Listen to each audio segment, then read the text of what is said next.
the path of enlightenment in Zen Buddhism, Kenshu, and becoming a Buddha introduction, Zen Buddhism, known in Chinese as Chan and in Japanese as Zen, represents one of the most influential and philosophically rich traditions in the history of Buddhism.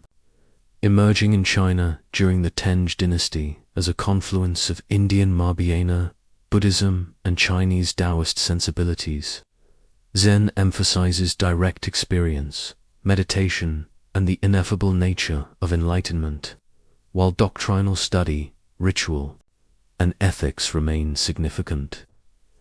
Zen places extraordinary weight on the direct realization of one's true nature, a realization known as Kenshu, seeing one's nature. This moment of awakening is not regarded as the culmination of practice, but as an entry point into the lifelong journey of actualizing Buddhahood in one's daily conduct.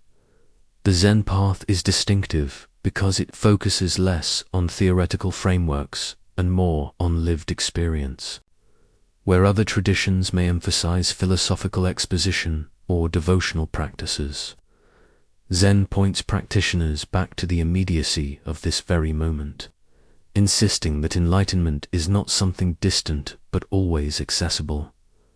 The famous Zen saying captures this ethos: before enlightenment, chop wood, carry water. After enlightenment, chop wood, carry water. This essay explores the path of enlightenment in Zen Buddhism by examining the core idea of Kenshu, its relationship to full Buddhahood, Satori, and beyond, the methods Zen employs such as meditation and koans, and the integration of awakening into everyday life.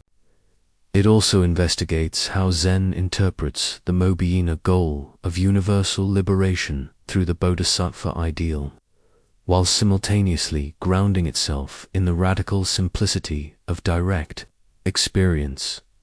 Zen's view of enlightenment, beyond doctrinal formulations, Zen inherits from Indian Mahayana the notion of niyot, emptiness, non-duality, and Buddha nature tes, gatagarbha. However, unlike scholastic traditions that articulate these in elaborate philosophical language, Zen distills them into lived encounters. For Zen, the nature of reality cannot be captured by words or concepts. Sutras, doctrines, and philosophical treatises point toward truth, but they cannot replace direct realization, as the sixth patriarch, Huining, famously proclaimed, from the outset, not a single thing exists. This radical stance does not deny the value of Buddhist teachings, but insists they are provisional tools, fingers pointing at the moon. To cling to them is to mistake the finger for the moon. True awakening requires dropping conceptual elaborations and directly perceiving reality as it is, empty, impermanent, and luminous. Kenshu, seeing one's true nature, the first flash of awakening in Zen, is often referred to as Kenshu. Unlike gradual cultivation, Kenshu is sudden, a breakthrough that shatters habitual patterns of perception. The practitioner directly perceives that the self is empty, that the boundary between self and other is illusory, and that ordinary experience is already imbued with the awakened nature of a Buddha. Kenshu is not necessarily dramatic or mystical.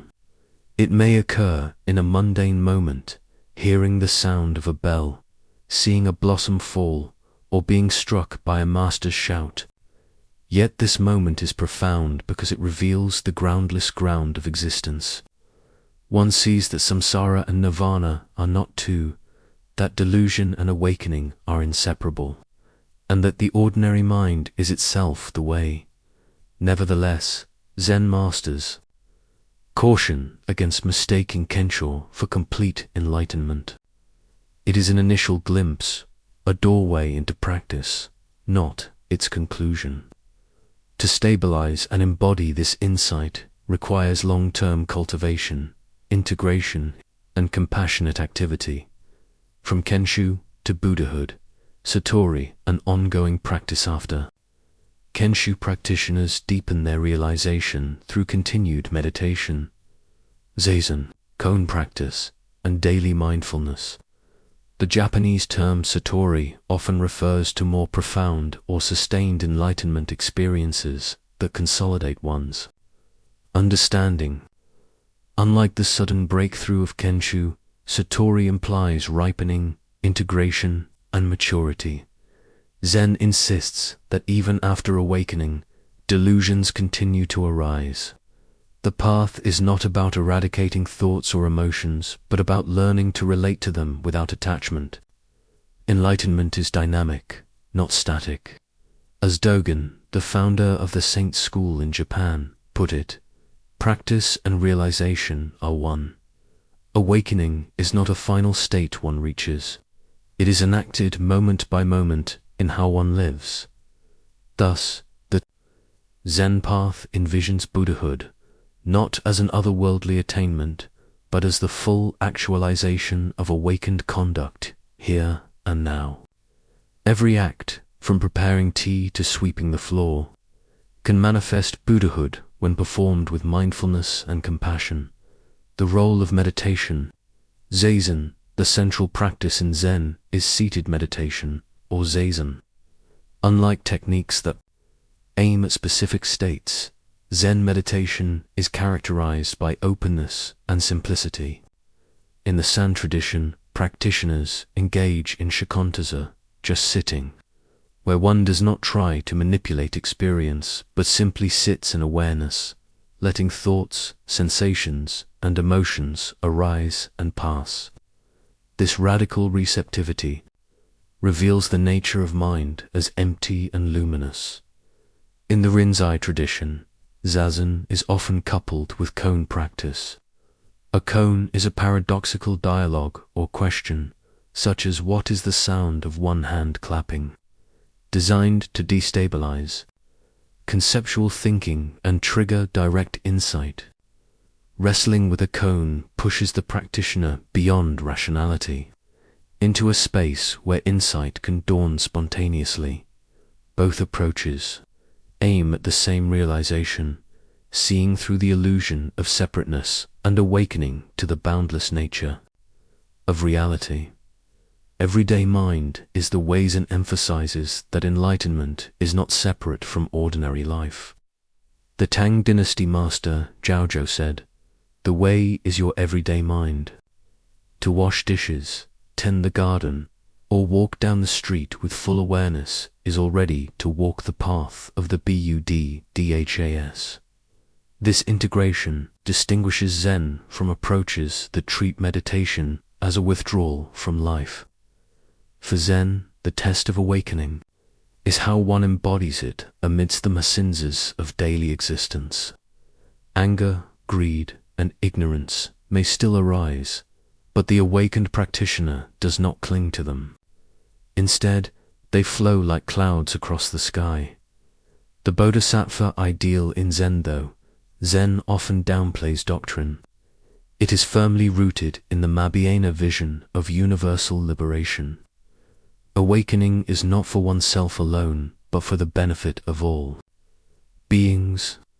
The Bodhisattva vow to liberate countless sentient beings, to cut off endless delusions, to master boundless teachings, and to attain unsurpassed Buddhahood is central in Zen practice.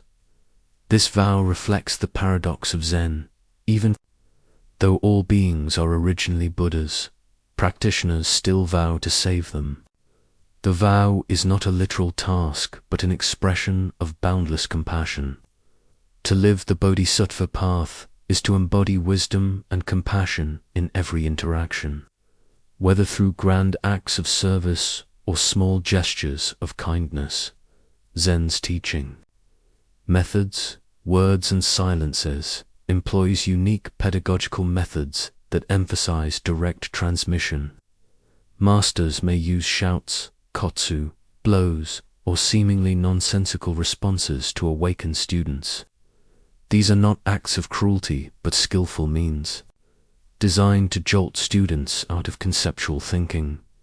Koans serve a similar purpose, disrupting ordinary logic to provoke insight. At the same time, silence plays a crucial role.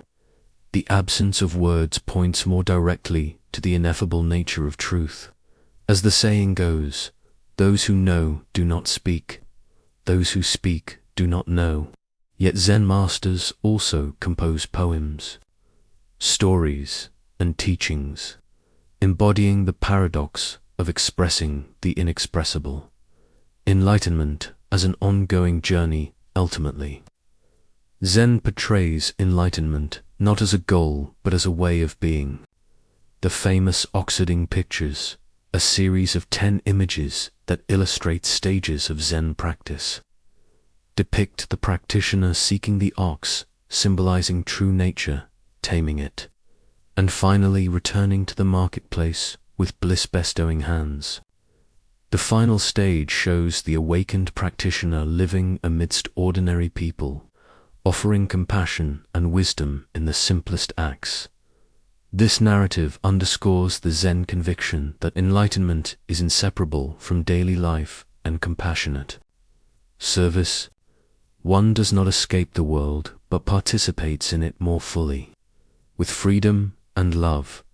Conclusion: the Zen path of enlightenment, centered on Kenshu and the ongoing realization of Buddhahood, exemplifies a unique integration of sudden insight and gradual cultivation, profound wisdom, and everyday simplicity. By emphasizing direct experience over conceptual elaboration, Zen invites practitioners to awaken here and now, in the midst of chopping wood, carrying water, or sipping tea. Kenshu opens the gate, but the journey continues as one deepens. Insight embodies compassion and lives as a bodhisattva amidst the world. Ultimately, Zen teaches that enlightenment is not something attained at the end of practice, but the very ground of being revealed when delusion falls away. To awaken is to see that one has always been a Buddha, and to live accordingly.